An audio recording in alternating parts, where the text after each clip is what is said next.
Well, that was a whole lot of nothing. Hello guys, this is UniversalGiant. Welcome back for more of Let's Play The Legend of Zelda Skyward Sword. Last time, we made our way through the Lanayru Sand Sea in the hopes of finding something that would help us locate the ship that Nehru's Flame is located on. Made our way to the pirate stronghold, and found some old ships that probably bear similar signatures to the ship that we're looking for. Why is that important? We can douse for it now.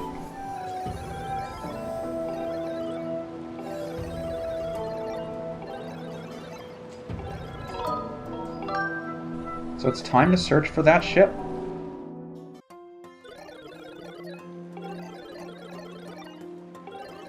So he's going to be leaving the searching to us, and if we are able to strike the ship with the cannon, we should be able to reveal it. The problem is, the ship is probably all the way over there. Considering all the rocks and stuff that are over here, you have to figure it really wouldn't be able to navigate around. So chances are we're going to have to go a good distance before we can track it. But you can actually move around with the ship as you're dousing for it. It's not something I like to do because these guys like to attack you, but it can give you an idea as to what direction that you want to go as you're going. So I prefer, like, once we get a distance away from all these enemies and the barrels and whatnot, that it's easier for me to just keep the dousing up as we go. And the cannon is something we haven't used at all, mainly because we haven't really had a reason to. We could just avoid all of the enemies and everything that were bothering us before, so we really didn't have to use the cannon at all. But we're able to start moving around with the dousing open. We can even dash with it, which is a really nice feature. But the ship itself is actually going to be moving. And we are able to fire at it if we can find it. The problem is the ship is going to be moving, and if it's moving away from you, it will be moving away from you very quickly. So you want to shoot it as quickly as you can.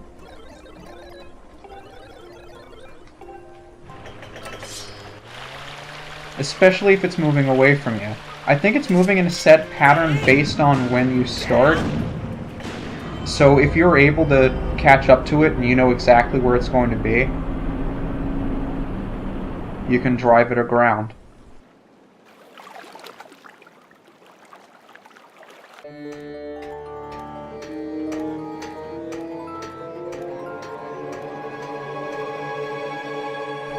You know what that means. We got ourselves a new dungeon. And this dungeon ain't a dungeon at all. Welcome to the sand ship. One of the most unique Zelda dungeons I can remember. So there's not too much going on here. You can see most of the ladders are covered with those barbed wire that we can't get across. So there's really only one direction for us to go. Doesn't seem like much of a dungeon to me either. Just looks like a regular ship. I mean, similar to the pirate ship that we had in Wind Waker, I guess. Not really too much going on in here. You have the lamp still working, which I guess is nice after all these years. The dust is built up, but you can see it even has Nehru's symbol on it as well. So there are butterflies around. I think I'll be skipping out on all the butterflies and stuff because we really don't need to bother with it anymore. But there isn't anything on this side at all. I'm not sure why they have it here other than for symmetry's sake.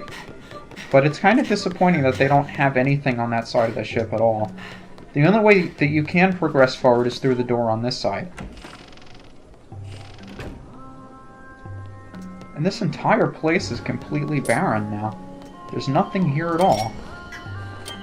I mean, you'll find some of these guys here, don't get me wrong, it's not completely barren of all forms of life, but there's not much going on in this ship. At all.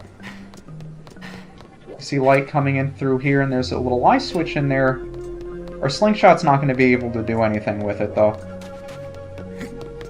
all we have to do is to go down to the bottom. But even here, we're not going to find very much. We have all these tiny little scorpion dudes, none of which I'd like to bother with. And right here at the brig, looks like a boss door.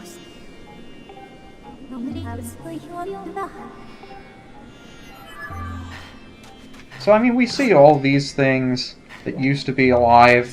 They're dead now. But other than that, there's really nothing here at all.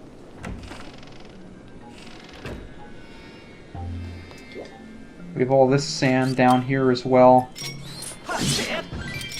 And the idea here is to clear out all of these to reveal more of the spoked wheels, similar to the ones that we saw in the Ancient Cistern. And they're indications as to what order we have to press those in.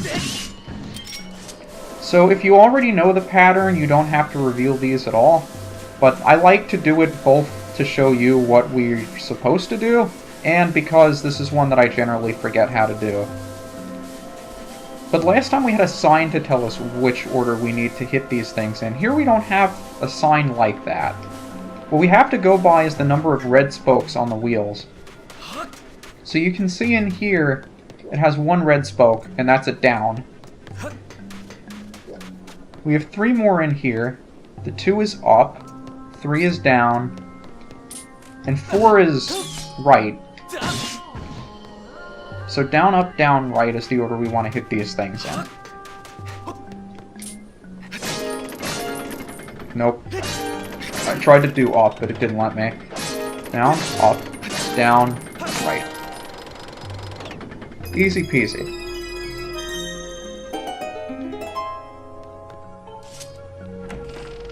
So we've reached the very bottom of the ship, the last room we have to explore in here. We've only been here for, what, 5 minutes? And right off the bat, we get a small key that'll lead us to one room at the very top of the ship that you'd guess where the captain would normally be.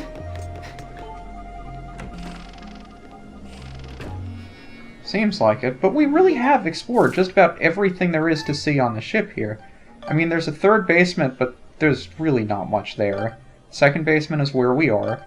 The 1st basement is where we came in, and the 1st floor is the outside of the ship. So we've already seen everything that this sand ship has to offer. We've been through the entire dungeon already. So what's left for there to do? There's nothing else here. I'm sure you've seen enough of the Lineru Desert to know where this is all going. But I think it's really fascinating that we get to a new dungeon, and aside from the fact that it's not really much of a dungeon at all, we're completely through the dungeon. We've seen everything this ship has to offer. And in 5 minutes, we've encountered almost no resistance, made our way to the bottom of the ship, coming back up. There's nothing here. Isn't that a bit odd?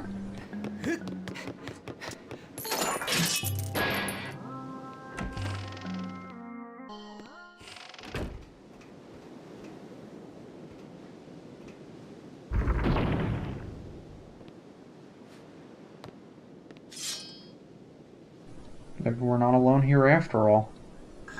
Is that the captain? Hey, Captain! Could you tell me what's going, maybe not. So we've got ourselves a mini-boss right off the bat. And the idea with this guy is to knock him backwards so you can get him off the ledge. Similar to just making the guy walk the plank. Just stab him off if you can. Spin attacks will help you out. But of course his sword is electrified. So if all you have is the metal shield, you're going to be in a world of hurt trying to get this guy to back up for you. Now this is a guy that generally gives me a lot more trouble than he really should. I'm actually having much better time with him than I usually do.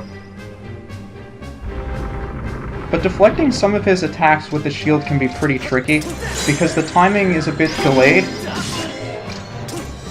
But the idea is you generally want to just stab him forward to knock him backwards. But having a weapon, or should I say a shield, that can withstand electricity is really helpful against this guy. But it's kind of strange that thousands of years in the future, he was the only thing that was still alive.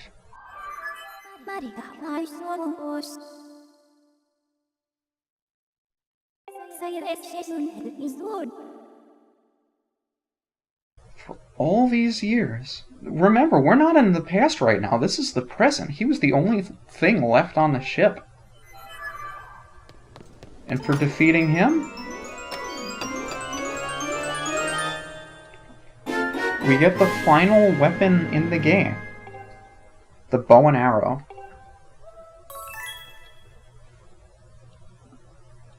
And boy, is this thing going to be useful.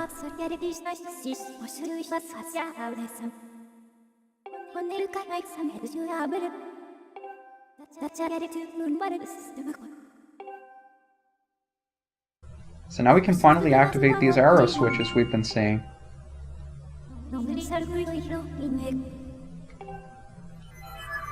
And of course, since we had to walk through a loading zone to get here, we're not going to be able to shoot those targets from out here. We have to go back to the main deck of the ship.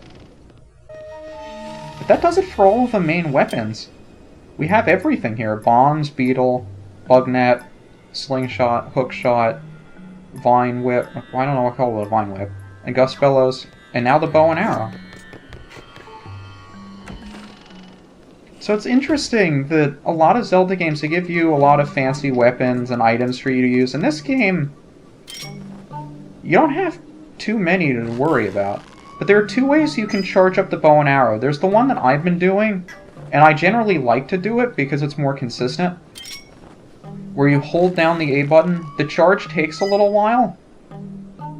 Or you can pull it out, hold down the C button to draw the bow, bring the nunchuck back, and then fire by letting go of the nunchuck. It's faster to do it that way, but since the game is generally for right-handed people, and right-handed people who use a bow and arrow draw the bow and arrow back with the right hand instead of the left, it's really confusing for me to use. I don't know if anyone else has the same problem, because I used to do... I mean, I wasn't very good at it, but it was something that I tried doing a couple of times when I was a kid, using the bow and arrow. So it just feels weird to draw it back with the left hand instead of the right. But of course, this ship has a time shift stone of its own. And activating that brings everything back to the past. Unfortunately, it brings all the dudes back to life, and they just activated a switch that kept us locked out here. So that's wonderful. So we have these guys here. You can deal with them if you want. The main ones you're going to want to deal with are the archers, and they're going to be the ones shooting arrows at us from afar.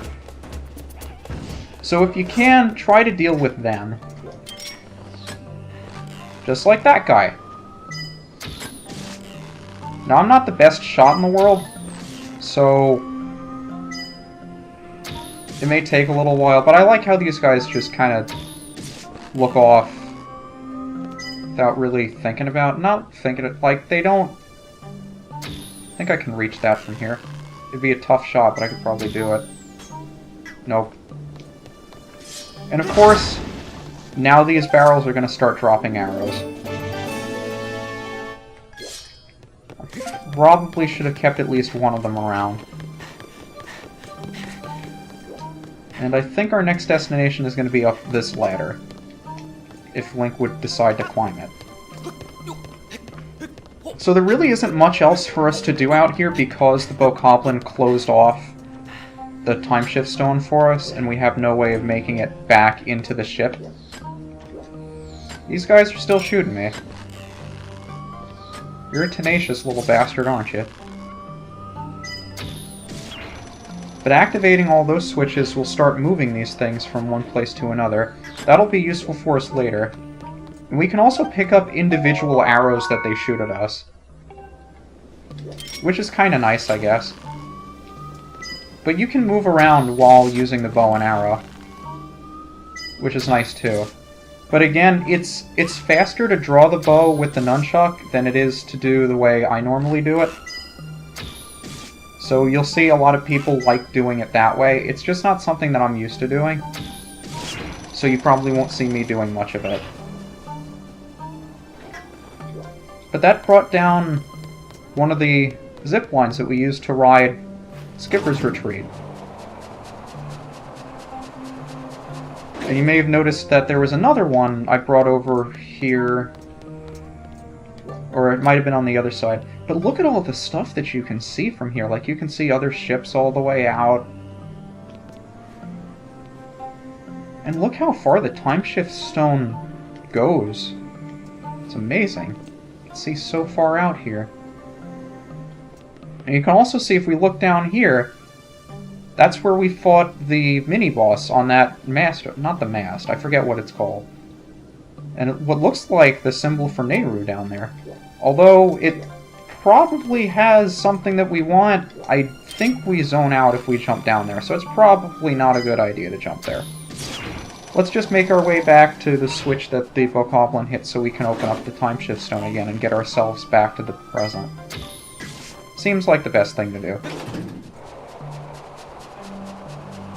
But just being, like, going through this area makes you forget that you're actually going through a dungeon.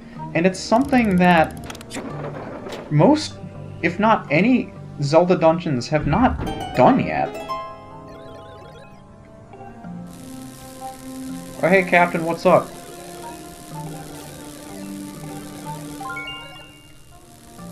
Yeah, if you remember the place that was filled with sand that we had to reveal the wheels for, apparently that's the brig, and the captain wants us to save his buddies.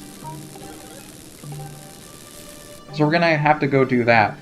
And before we do that, we'll grab the zipline we activated here to bring us to the other side of the ship. But just look at this place. A lot of dungeons you go through, even the ones that have sky visible or outdoors, it's nothing like the sand ship here. It's a dungeon in and of itself. It's one that... Do I want to jump down there? I think I want to jump down there. It's completely unique. And although, as a dungeon and going through it, I'm not the biggest fan, I do really appreciate its uniqueness. But don't miss this treasure chest all the way in the back of the ship. Because it's, again, one of the few instances in a dungeon where you get a piece of art. The only other place we've seen that is the Skyview Temple, and we have more butterflies, so we're gonna have another goddess wall over there. But we just have to claw shard our way back up onto the proper part of the ship.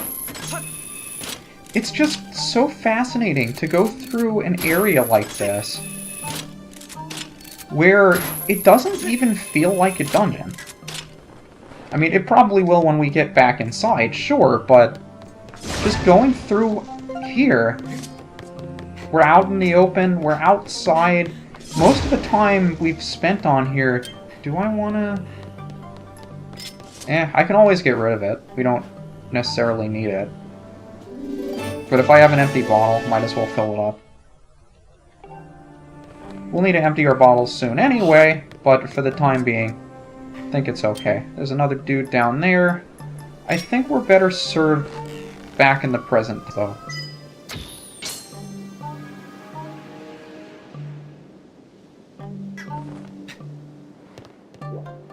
So we have another locked door we can't go through here. Probably have to go somewhere else to find another key. And one other thing that's easy to miss to the point where I think I missed it already. Wonder if I can reach it from here? I think I can reach it from here. The problem is, am I accurate enough to hit it? we're gonna want to have that thing down. It's something I always forget to do and almost forgot to do, but it's something you don't want to forget if you don't have to. So now we're back in the past, present. But now we have a bow and arrow. So you're probably wondering, if the time shift stone is outside, how is that supposed to help us in here? And that's another interesting part of the sand ship.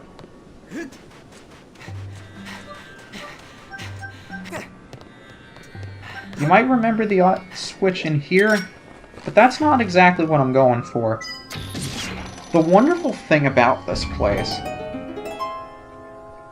is that there will be a number of areas in the ship where, although we aren't very close to the time shift stone, we will be able to reach it.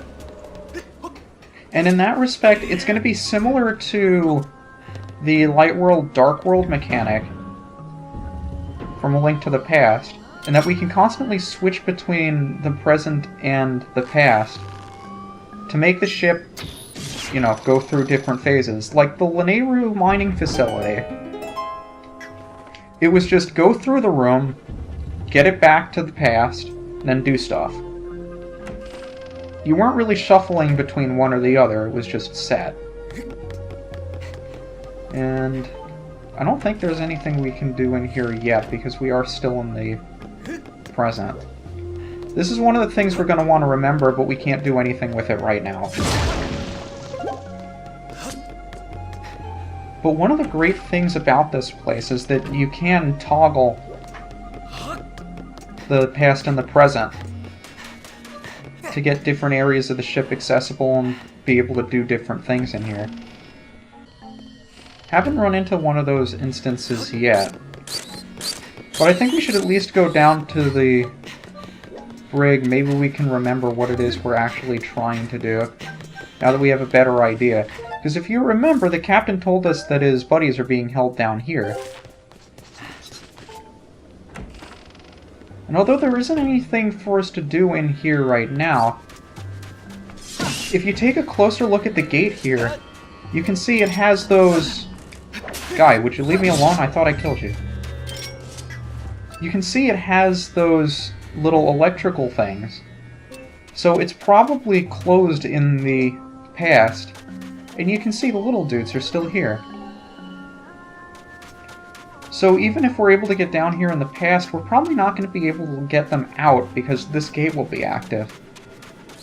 We'll need to open up this thing.